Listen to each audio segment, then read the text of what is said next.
The secret to changing your life is always the same. You must raise your standards. Dans une époque si bousculée, le développement personnel explose depuis une dizaine d'années. Les coachs de vie deviennent des stars à l'image du King, l'Américain Tony Robbins. Il rassemble des milliers de personnes dans des stades chauffés à bloc pour répandre sa bonne parole, amour, partage, dépassement de soi.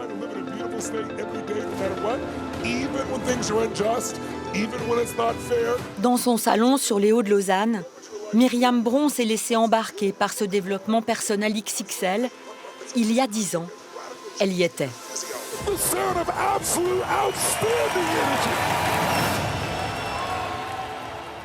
Il y a quand même une énergie là qui est incroyable. Là, vous avez 15 000 personnes, ou je ne sais plus combien maintenant.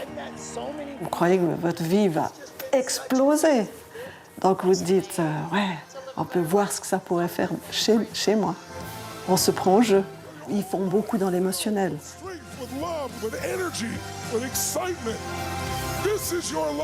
On est dans notre bulle, tout en étant avec du monde, mais on est porté par tous les gens qui sont autour de nous. This is the real you. Unleashed. Pourquoi vous êtes allé vers le développement personnel? Et je me disais, il y a peut-être un moyen de créer sa vie. Donc c'est là-dessus que je me suis intéressée au développement personnel. C'est pouvoir créer sa vie. 3 jours à Londres pour aller voir Tony Robbins, ça coûte combien?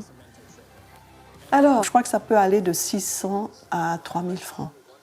Ça dépend si vous avez dit « Ah, mais moi, j'aimerais voir Tony Robbins, donc je prends le premium pour pouvoir être devant et pour pouvoir l'approcher. » Voilà, on prend premium parce que ça coûte plus cher, mais on a accès à Tony Robbins. C'est ce que vous avez fait, non? Vous m'avez dit que ça vous avait coûté 6 000 francs. Non, ça c'était un autre, ça c'est encore un autre. Après 20 ans de mariage, Myriam s'est retrouvée seule avec ses enfants adultes. Une période de fragilité qui l'amène à chercher une béquille avec tout un tas de coachs à l'image de Tony Robbins. Une béquille qui lui coûte cher. En 2 ans, elle dépense environ 20 000 francs pour peu de résultats. Donc là, vous descendez. J'ai réalisé que d'une année à l'autre, c'est exactement les mêmes mots, les mêmes choses. Ça ne change pas. Il y a les mêmes intervenants à tel et tel moment. Tout est minuté. C'est un business. C'est un business. Je ne continuerai plus avec ce développement personnel, mais je peux penser que pour certaines personnes qui ont besoin d'un coup de pouce, ça peut les aider. Vous ressentiez des changements? Vous étiez bien? Vous étiez mieux? Non. Le développement personnel, c'est l'art de mieux se connaître pour atteindre ton plein potentiel. Attention à ces 3 fléaux de l'évolution personnelle. Sur Internet, le développement personnel est partout. Il regorge de coachs en tout genre. De pouvoir vous accompagner, n'hésitez pas à me contacter. À bientôt. Selon le MCC, l'Association européenne des coachs, il serait en Suisse 2500. Comment s'y retrouver dans cette jungle de propositions?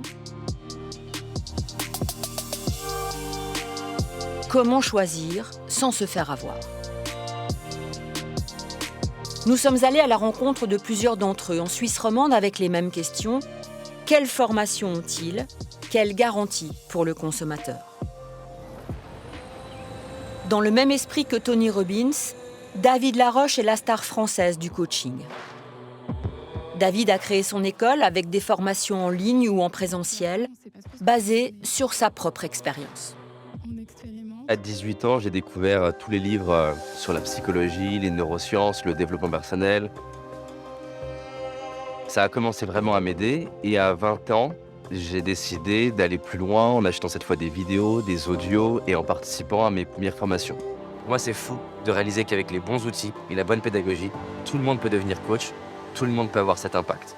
Je trouve ça magique.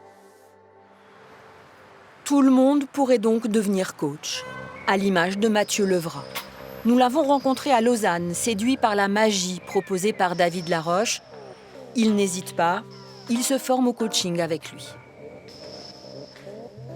La formation avec David Laroche, elle a cette particularité qu'elle est très tournée sur la pratique. Et donc c'est aussi une des raisons pour lesquelles j'avais choisi cette école. C'est-à-dire que même elle s'appelle École d'entraînement au coaching. C'était des modules de 4 à 10 jours, environ 2 par mois sur 2 ans et demi. C'est quand même assez cher. C'était combien Je dirais, de tête, je crois que c'était environ 40 000 €. Oui, c'est des businessmen, mais c'est pas pour autant que ce ne sont plus des coachs, si vous voulez. 40 000 € pour 120 jours de formation par année, Mathieu Levrat y a laissé toutes ses économies, le prix à payer pour changer de vie. Après 15 ans comme économiste dans l'immobilier, Mathieu ouvre son cabinet de coach à 150 francs la séance. Je suis Mathieu Levrat, je suis coach de vie et business coach et je vous accueille dans mon cabinet ici à Lausanne.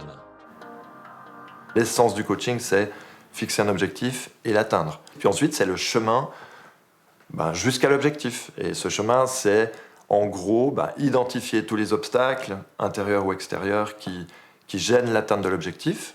Et puis on avance comme ça, étape après étape, jusqu'à atteindre l'objectif. Sur votre site, on a le sentiment, dites-moi si je me trompe, mais que vous ciblez les hypersensibles ambitieux. Donc les hypersensibles ambitieux, c'est un profil que j'ai nommé comme ça parce que j'accompagne souvent des personnes très sensibles.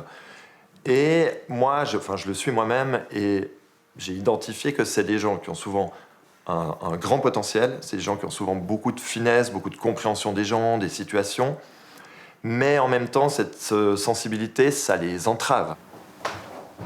Un coaching influencé par ses traits de personnalité.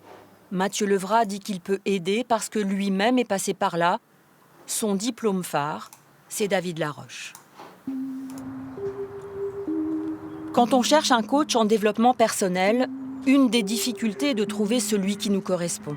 Et sans méthode officielle, nous pouvons vite nous y perdre. Si nous aimons la nature, par exemple, Lidvine Vaudan propose depuis 6 ans un travail intérieur pour 150 francs la séance. Elle s'est formée dans une école certifiée, une école parmi d'autres. Sa formation a duré 1 an et demi. C'est une formation de coaching holistique, c'est-à-dire qu'elle prend en compte toutes les dimensions de l'être, à savoir la dimension mentale, la dimension émotionnelle, la dimension physique et puis la dimension plus large qui est la dimension spirituelle. Ce jour-là, Linda, la trentaine, commence sa 6e séance avec Lidvine Vaudan. La jeune femme vient d'avoir 2 enfants, avec le travail, des trajets, bref, du stress. Elle a besoin d'un coup de pouce. Le thème de la journée, c'est l'introspection. Profondeur pour aujourd'hui ? Profondeur pour aujourd'hui, ok. On peut choisir un endroit ensemble où on va travailler sur cette notion-là, mais de façon métaphorique. On va travailler pas uniquement avec le mental et l'échange, mais avec vous-même, avec votre corps, avec tout ce que vous êtes. Vous me montrez ce qui symbolise la profondeur pour vous, là ? C'est vrai que ça peut être... C'est ça, ici, avec le lierre. Ouais. Lidvine Vaudan aussi a connu dans sa vie des périodes de doute. Elle portait seule à bout de bras son entreprise de communication et après un gros burn-out, elle change de voie pour, à son tour, aider les autres. On lui offre un espace, un cadre, des processus pour qu'elle-même prenne conscience d'elle-même, qu'elle prenne conscience de ce qui la fait avancer, de ce qui la bloque. Pour moi, le plus important, c'est de partir de la personne et de qui elle est d'abord. Et c'est à partir de qui elle est qu'on va créer quelque chose. Le faire vient après. C'est pas ce qu'elle veut d'abord, c'est comment elle est, qui elle est, de quoi elle a besoin pour être d'abord. Quand on parle de développement personnel, la frontière entre le coach et le psychologue est fragile. Pascale Roux est psychologue de formation. Après 5 ans d'études à l'université, elle complète sa formation avec du coaching, notamment pour les adolescents. Elle met en garde contre les erreurs d'aiguillage. Le psychologue, lui, va plutôt travailler sur ce qui ne va pas, c'est-à-dire la souffrance, les difficultés, l'anxiété, la dépression. Donc vraiment, quand la personne est en souffrance, elle a besoin d'aller voir un professionnel de santé. Les psychologues sont des professionnels de santé. Les coachs sont là pour accompagner les personnes à fixer des objectifs, clarifier ce qu'il veut, ce que la personne veut dans sa vie. Et en fait, le coaching permet de répondre à ce type de questions. C'est un accompagnement pratique, c'est-à-dire on accompagne avec des actions. Une fois qu'on a clarifié ce qu'on veut, on met en place des actions. Donc ça, c'est vraiment l'orientation coach qui va plutôt dans l'idée de je me développe et non pas je me soigne, qui sont deux orientations différentes et complémentaires. Pour les sceptiques du développement personnel, le mélange des genres est une critique souvent avancée. On ne sait plus qui fait quoi, ni à quel sein se vouer. En librairie, les livres ne manquent pas pour mettre en doute certaines prétentions du coaching, notamment le livre de Yves-Alexandre Talman, L'envers du développement personnel. Yves-Alexandre Talman est psychologue, il enseigne au très réputé Collège Saint-Michel de Fribourg. J'aime beaucoup le développement personnel au sens de psychologie pratique, mais je vois qu'il y a aussi pas mal de dérives, c'est-à-dire de théories, de pratiques qui existent, qui sont fondées sur, on va dire, du sable, quelque chose de pas très solide. Et c'était pour remettre un peu de science, de prendre du recul, d'aller voir derrière le décor, pour pouvoir offrir un regard peut-être plus nuancé sur ce qui se passe. Si je vais chez un médecin et que ça se passe pas bien, je sais que je peux déposer, alors si ce n'est une plainte, ou en tout cas dire qu'il y a une insatisfaction auprès du Conseil de l'ordre des médecins. Psychologue, c'est la même chose. Si ça ne se passe pas bien, je m'adresse à la Fédération suisse des psychologues ou l'association cantonale. Maintenant, si je vais chez un coach autoproclamé en développement personnel et que ça ne se passe pas bien, pour une raison ou une autre, qu'est-ce que je fais? Eh bien, rien. En bibliothèque, le but sera d'élire un nouveau coach de module en sociocratie. Vous vous souvenez donc. Coach n'est pas un métier protégé et tout le monde peut ouvrir un cabinet. Mais il existe des garde-fous pour essayer de garantir un minimum de formation et un code de déontologie. La certification ICF, International Coaching Federation, est la plus reconnue. À Dange, au-dessus de Morges, le Collège Roman propose depuis 20 ans des formations certifiées. L'école est privée. Une formation de coach ICF coûte ici 8 870 francs. C'est un gage de qualité, parce que j'ai plus peur des gens qui s'autoproclament coach. Il y en a beaucoup. Ils n'ont jamais fait aucune formation, ils ont une expertise professionnelle, ils ont une expertise de vie, et ils se disent « moi, je vais être capable d'aider les autres ». Mais ça ne fonctionne pas comme ça. C'est un métier qui demande une formation, une supervision, une déontologie, un cadre. ICF est derrière. Ils ont un instrument régulateur. Si quelqu'un se dit ICF qui ne l'est pas, on va attirer son attention. S'il y a une plainte, ils vont intervenir. C'est une véritable institution à ce niveau-là. Vous allez dos à dos sans vous toucher. Et une fois que vous avez fait ça, je donnerai la prochaine instruction. Voilà, donc vous tournez de 180. C'est vrai, ICF est une institution. Elle compte 60 000 membres dans plus de 140 pays.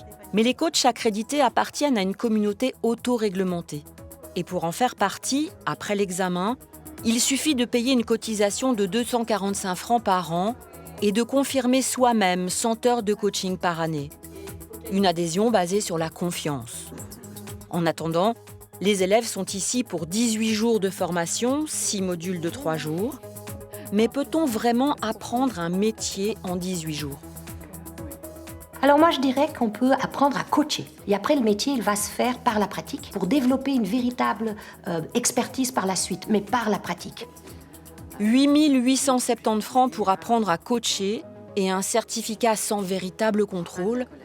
Les coachs certifiés ICF disent offrir une certaine qualité. Mais qu'en est-il des coachs autoproclamés? Bonjour Geneviève. Bonjour Amédéo. C'est électrique là. À Fribourg, Amédéo Blanc pratique un coaching inspiré, dit-il, de la physique quantique. Il travaille avec les champs magnétiques. Son travail à la poste ne lui correspondait plus. Il s'oriente vers des soins à la personne et ouvre son cabinet il y a 5 ans avec le même tarif que partout, 150 francs la séance. Vous allez le voir, la méthode est inattendue. Une remise en question. Alors, je vais fusionner avec votre champ. Je demandais comment de fusionner avec le conscient supérieur de Geneviève. Tout ce que je perçois, ressens et vois appartient uniquement à Geneviève. Alors, ce qui se manifeste là, il y a beaucoup de contractions qui se fait au niveau de la poitrine. Je ressens vraiment la nuque là, qui tire, avec une pression au niveau des épaules. Et le ventre là, qui serre. Là. Et une peur qui se manifeste, parce que là, je ressens une peur qui est vraiment, qui me descend là, de la tête aux pieds. Alors, comment c'est venu, cette approche énergétique ? Alors, cette approche énergétique, elle est venue comme ça à un moment de ma vie. C'est tombé comme ça, vraiment à travers... tout bête, à travers un film que j'ai vu au cinéma. Ça parlait de l'histoire vraie d'une Française. Elle se retrouve en Mongolie à côtoyer les chamans. Après là, on lui apprend qu'il est chaman. Et d'avoir regardé ce film, je me dis, il y a eu vraiment une révélation. Et là, l'énergie s'est manifestée à ce moment-là. Et là, dans la main droite, vous allez mettre l'intention. Et répétez après moi. Je me libère maintenant de tous les conditionnements liés à mes proches. De tous les conditionnements liés à mes proches. Je reprends maintenant. Je reprends maintenant. Mon plein pouvoir.